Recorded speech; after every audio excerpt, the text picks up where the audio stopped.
Here at Whistleblower Voices and Lawton Whistleblower, we are uncovering a pattern of court misconduct, ineptness, collusion, retaliation, strong-arming, lack of institutional control, questionable verdicts, and overall a general disrespect towards the implementation of fair, balanced, and ethical judicial verdicts. Here we have a protective order that was strictly retaliatory in nature against an individual that was actually the victim of the plaintiff. During that restraining order hearing, the entire process went on a ridiculous 282 days for the defendant. According to Oklahoma Statute S 22-1321, an individual only has 180 days to find and serve the individual that they are going against on a protective order. Since this occurred 282 days and was only dismissed because the plaintiff didn't show up on the 10th time, if the infamous Christine Galbraith would have followed the law to a T, which she did not and has a propensity of doing, that this restraining order would have been dismissed the 7th time. To be a total fair and transparent individual, she did follow the 14-day rule the first few times, but after that even she got lax, going 3 weeks and then most of the time at the very end a month in between each protective petition order renewal. This has always been the Comanche County way, and this will continue to be the Comanche County way if you elevate Christine Galbraith from special judge to district judge. At the end of this one-sided, already predetermined sham process, to punish the defendant even further, the only person that was not colluding and or guilty of any crimes, that without ever hearing one word from him, any due process, she determined that the restraining order on the on the plaintiff's fault had no frivolous merit to it whatsoever. Let that sink in for a second. The entire thing was thrown out on the 10th time while being in error, extending it 90 days and then some, further than what the law allowed. And then you pencil in at the very end, Judge Galbraith, a determination that's impossible by law, considering you had absolutely no evidence in one side of a 2 to 3-sided story. Is due process a foreign element, just like a foreign language is a foreign element and misunderstood or not understandable at all to people that only know English? Or are you already this jaded and this biased given your newly found judicial powers? Here is the ridiculous petition. The defendant has created a Facebook page and YouTube videos directed towards harassing and spreading false information. He has sent multiple messages through his personal and business accounts. He has made multiple calls to my employer in an attempt to get me fired, and has made threats that if I do not quit my job or resign, that he will continue to make these expose videos and continue to post them until I do. He has in fact been complaining and contacting my employer for the last year. He in fact contacted the CEO of Comanche County Memorial Hospital and his wife and threatened to kill them, and or kill her, if they don't start taking better care of patients. Here at Lawton Whistleblowers, we know for a fact that this is not true because this individual, the defendant, has given us definitive proof that these charges are fabricated to shut him up in the same way that other Lawton whistleblowers have been shut up. In this petition, there is absolutely not one single thing that can be construed as a threat, especially a threat to Jamie Lane Hennessy or her partner Bryson Johnson's safety. This defendant was physically assaulted in their ambulance, kidnapped, and denied medical treatment. He has every right to try to protect every single person that goes into their ambulance after him, to make sure that they are not victimized in the same manner that he was. The defendant is also within his legal rights to post online and make either an expose, documentary, or video with his proof. He has done so many times over, and we believe here at Lawton Whistleblowers that he is telling the truth, considering how much consistent information and evidence that he has already shown. He even has audio of the ambulatory ride to Southwestern.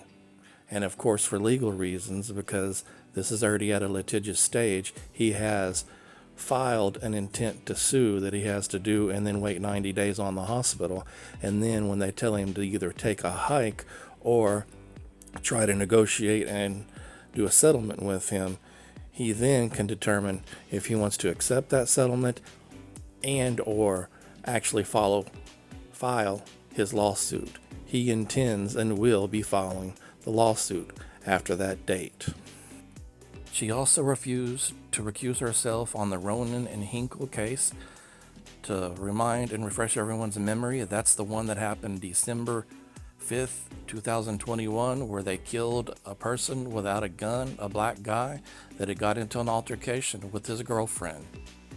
One can only ask themselves, is the fix in when a person that worked at the DA's office during the time of dealing with those cops, when they weren't in front of a judge or in trouble,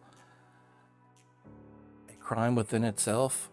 She has the responsibility to recuse herself so that things don't go south later if they do get a conviction of these guys and have it be overturned because of her own stupidity and arrogance. Is that what she's actually after? And just trying to be coy about it? She's had previous employees that worked with her while they were both overlapped at the DA's office that have even been critical of her. I would urge people that's on the fence to not just take somebody else's word for it, mine included. Go look this up through artificial intelligence programs, Google, and whatever other method that you use to search online. But the information is there, and we don't have to dig for days in a library like we did when we were kids 30, 40, 50, 60 years ago. Don't be intellectual lazy, people. She also skirted the rules of having her friend, Judge Jay Walker, or it may have been on Jay Walker's behalf, to where a sign endorsing Christine Galbraith was placed within or less than 300 feet of the polling place at the courthouse. This courthouse will try to throw you out, handcuff you, arrest you on something that doesn't even have a statute or law, but at the same time, her putting something across the street or having a friend do that basically is akin to almost being inside of the Comanche County Courthouse and endorsing yourself and putting up political signs. This should never be tolerated. Christine, you should be ashamed of yourself, even though you're probably not, that we have found these two cases, but these aren't the only ones that we have. We can't make these exposés every single day, every hour, but we do have enough information to where we could if we had the manpower. I would urge you, after your loss to Neil West, to step down from your special judgmentship altogether and put somebody in there for the betterment of Lawton, Oklahoma, and not for the political advancement of the Lawton elites. If you don't, we'll make sure that you do through the court system and through exposure and exposés just like this, as they're not going to get any less steamy, they're not going to get any less accusatory, but more than anything, you won't even be able to come back on us for anything because we have the receipts on every single thing.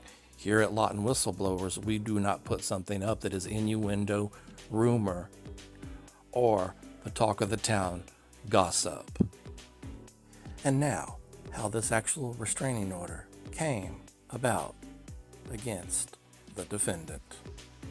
On May 1st, 2024, an ambulance was called to the defendant's residence.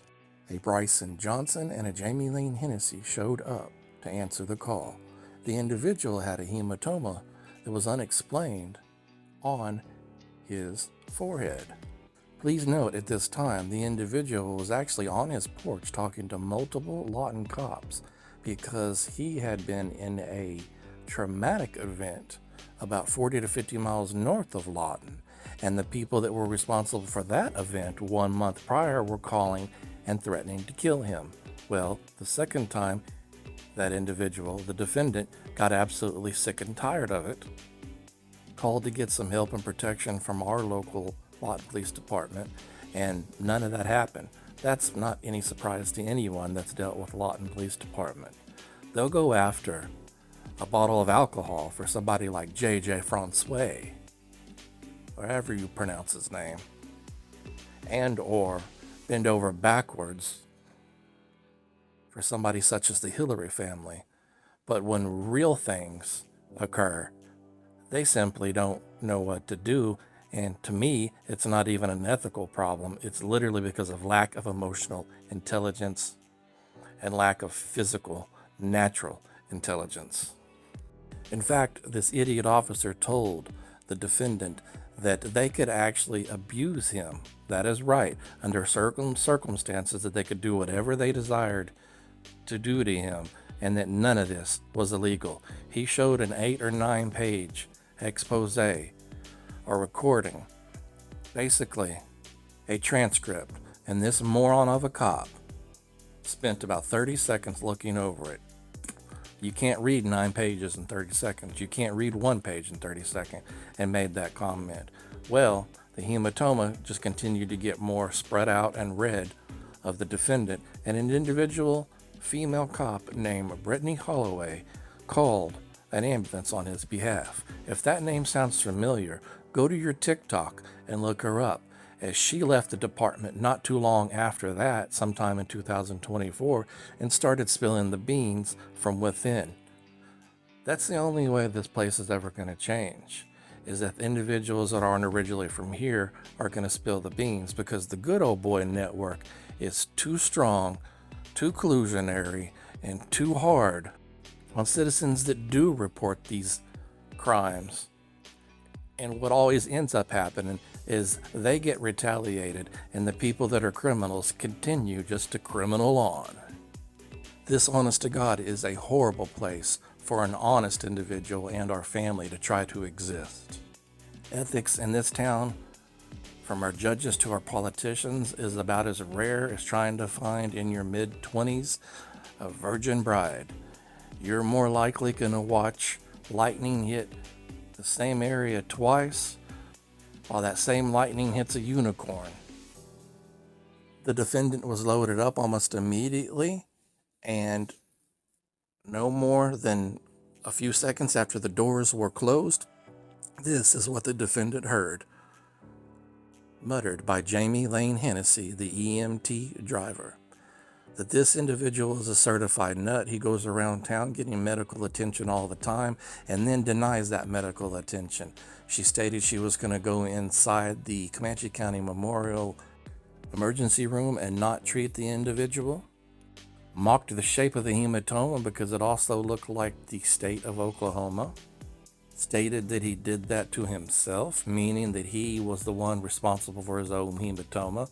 And if she'd actually been a good, seasoned medical worker, she could see that a hematoma and a self-inflicted bruise have a different splatter or a different pattern to them. She's not very good at her job. I'm just a lay person. I'm not a medical professional, and I can tell the difference between a hematoma that's coming from within and someone actually hitting themselves on the forehead. So at this point, the ambulance driver has already broken one statutory law, and it's the EMT ALA. It means that you cannot deny access anyone to an emergency room, and that is just what she threatened. But she didn't realize that the defendant has really, really, really good hearing and overheard her whispering that, even though the entire ambulance was already sealed up with the defendant inside of it. She was flabbergasted when she learned later that he actually could hear that. She had no intentions of him ever being able to hear it, and thought it would forever remain in secrecy. Given the fact that the defendant had not called an audible and went to Southwestern, that very scenario might have actually occurred and not just been a threat. The defendant actually asked the person in the back dealing with him, which is named Bryson Johnson, why he allowed her to say that and didn't correct her, basically jeopardizing the individual's access to quality and decent health care, not to mention his life if the hematoma would have been a much more serious issue. Bryson Johnson didn't like being challenged. Bryson Johnson became beet red and was extremely rough with the defendant until the defendant took off his arm cuff and stayed as far away as he possibly could in that cramped area in the back from Bryson Johnson. As the defendant continued to try to hold the individual accountable and ask why he did not intervene, he finally put his hands up in the air in the same way a gorilla would, hit the floor, and told him enough, screamed the word enough. But during that, he hit the defendant with his hands and his wrist, and his elbow area got caught on the gurney. So while this natural-born idiot was trying to assault the person in the back, he ended up actually harming himself and basically cushioned the assault, even though the assault still occurred upon the defendant. At that time, they were approaching the Comanche County Memorial Hospital, which he had already told them from the very beginning he wanted to go to Southwestern. He screamed 4 or 5 times so the ambulatory driver, Jamie Lynn Hennessy, would hear him, and she brake checked him as she started her progression to Southwestern Medical Center and no longer Comanche County Memorial. One can only deduce she was angry and did the brake check as a retaliation and out of frustration, knowing that she was going in there to sabotage the patient at Comanche County Memorial Hospital, and obviously had a friend in ER that ran the ER that would allow it. From in front of Comanche County Memorial Hospital until the defendant and patient arrived at Southwestern, he asked at least 10 times to be let out and was of sound mind and on no emergency order of detention, no kind of mental call whatsoever, just a regular medical call, and they refused 10 different times. At what point is this not kidnapping? Not considered kidnapping, not maybe kidnapping, but literally kidnapping of a person that can make their own decisions about their own medical care. Once he got to the hospital, Bryson Johnson, of course, conveniently told him the very moment that he wheeled him out into the hospital that he could not allow him to go because that was against the law. There is no such law as that. Bryson Johnson would not even allow the defendant at that time to walk into the hospital on his own accord. The female ambulance driver that said all the inappropriate things said she tried to apologize to the individual, but how could that be possible? Considering at this point she still thought her conversation with her co-worker was a secret between the two, but of course it was not. The defendant overheard it and challenged the other co-worker. So her making an apology to him was functionally and literally impossible, because there is a partition that's only about a foot by about a foot that separates the back from the actual front driving area. There's no way at that given time that she could have known that the individual defendant in the back had actually overheard her and relayed that to her co-worker. A few months later, the defendant mustered up enough courage to turn it in to the hospital, and that's when a lot of his problems started to begin.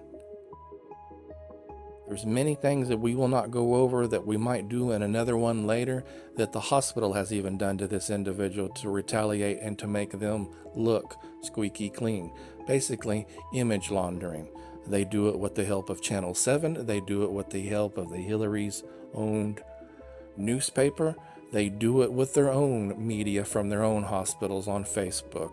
And it's called image laundering.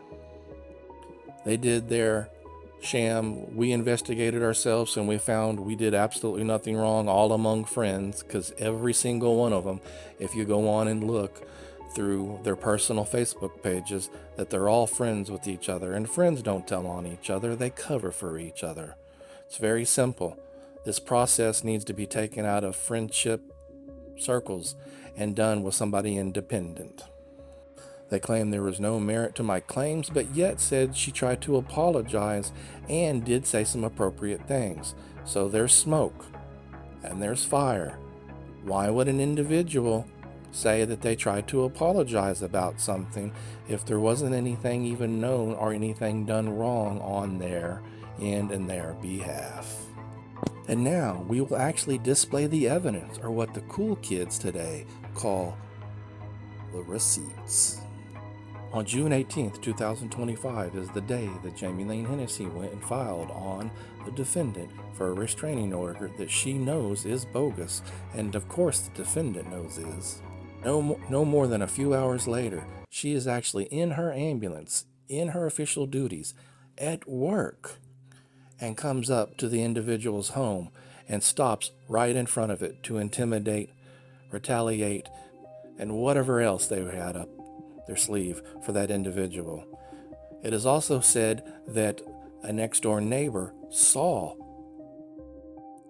them come up, and actually a very manly looking woman, which would describe Jamie Lane Hennessy to a T, walked up and stayed by the side of the house for a few minutes, and the individual that witnessed that lost account to where she was at on the side of that individual's house. And it also was within no longer the parameters of the camera, but the camera did get them approaching.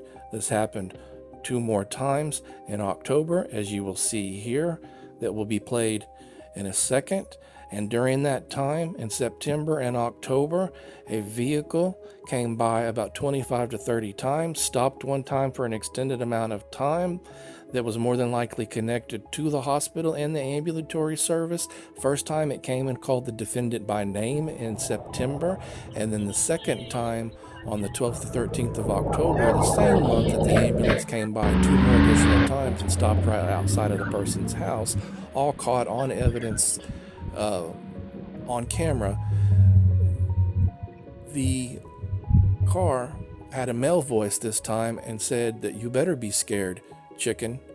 Then the very next day, the defendant got a phone call from 580-355-8620, which is the extension number if you call anywhere from the hospital in Comanche County Memorial. So it could have been anywhere in that entire thing. And they said, "Are you still scared, chicken?" And also added that you will find yourself dead in the landfill. These people are morons, and it's laughable that they think the defendant is going to be actually scared of them, and it's going to change any of his ways, or he's going to continue to allow them to do this to him. What kind of idiot doesn't realize that you cannot wake up dead? And furthermore, would link himself to the hospital and give himself up if he was trying to be anonymous when he was coming by your house. This happened for months on end that they surveyed me from this car. If you know who this car actually belongs to, send an instant message to the people at Whistleblowers Voices or Lawton Whistleblowers. Do the right thing, for they have tormented this individual that is already, just from normal life stuff, extremely already down on his luck to begin with. There is something to be said about people that kick individuals when they're already down. Due to false accusations that are connected to this ambulatory crew and their friends at Comanche County Memorial Hospital, this individual has had to deal with 80 visits from the Sheriff's Department, 1 visit from the Police Department, 75 to about 100 times that the police have come by there and either stopped or slowly came by and are keeping constant tabs on an individual that's no longer even at that residence. That's how moronically stupid that these law enforcement individuals here in Lawton are. On top of that, the Sheriff's Department's probably been by 200 times. Not to mention what has already been said, that almost every single time there is an incident of illegality, some of them to felony levels, to where that they have went over a protective order, which they cannot do by law. They've went into the person's mailbox 6 or 7 times, so that means 6 to 7 different Sheriff's Department deputies have committed a felony. And we all know nobody's going to charge them with that here because they get away with murder. They'll bring you in for picking your nose or throwing away a wrapper to a piece of candy, and you'll have 3 years of court dates, but yet they'll do something time and time again, and nobody will bat an eyelash. That, here at Whistleblowers of Lawton, or Lawton Whistleblowers, is what we're upset and trying to change. What these idiots don't realize is they are creatures of habit, and the retaliation schedule is basically on a schedule. Every time this individual tries to assert his God-given or legal constitutional rights, they always in proximity do something of retaliatory nature. Almost always. There have been even 100 personal cars that have come by, all different cars, and done the exact same thing that the law enforcement individuals had done. So it leads us at Lawton Whistleblowers to believe that many police officers are involved strictly because of the same kind of pattern. For legal reasons, we are not going to put out everything and hurt the defendant's chances once he reaches a litigious stage. But here are some things that that individual was willing to put out that already have been out in the public domain. This case alone surely and purely shows collusion with everybody down there at Comanche County Courthouse, as well as the police department and the Comanche County Memorial Hospital. They all work in tandem. I'm going to let you on a little secret here at Lawton Whistleblowers. Many of the individuals that work for the police department and the sheriff's department also moonlight as security guards there. In fact, another individual that has lobbied false charges on the benefit and on behalf of the CEO of the hospital also works at the hospital. I repeat,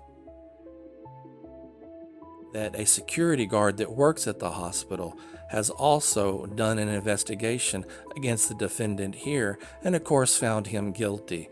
They are literally lobbying accusations against this individual with no proof and running him through the court system in the same manner they have done Martina Davis and so many others that they have claimed have harmed individuals there at their hospital but have no proof. And the proof they have is ridiculously convoluted, and anyone with any intelligence quotients that higher than a Forrest Gump at 70 will be able to read between the lines. If your IQ is at 70 or below, or you're a ridiculous shit-kicking cowboy that doesn't understand anything, then you probably will believe this kind of crap. We have a lot of those people here. It's sad. In conclusion, just do some soul searching and ask yourself, would you want to go through this if you appeared before her and watch the full force of the law come down on you and you've done nothing other than be respectful, kind, and all you wanted was just basic, normal treatment like everyone else gets, but it just doesn't seem to be in the cards for this defendant. I forgot to add, during this time that he got into the ambulance, his grandmother was dying and died 3 weeks later, the third week of May 2024. This incident happened May 1st, 2024. We are only worried about the people that are on the fence about who to vote for. And in all indications, Neil West would be the individual to vote for. And we're not basing that on any political affiliation, any friendship, like so many others are doing and turned a blind eye to simply because it's their friend. We're not worried about y'all. We're worried about the people that are still on the fence about who to vote for. After hearing this, hopefully this will be the last person you consider voting for. While I don't believe that one other candidate that's running is any better than Christine, I still think he would even be a better choice than Galbraith. To close this up, I'm not going to give you any closing arguments or try to appeal to your vanity. Probably just hope that you just do the right thing, and more than anything, just try to separate what's right from wrong, as you will plainly see that this judge is making a fortune, laughing all the way to the bank on the backs of us that are barely making ends meet. But more importantly, more than almost anything, doing this same thing off the backs of people that she knows are potentially innocent.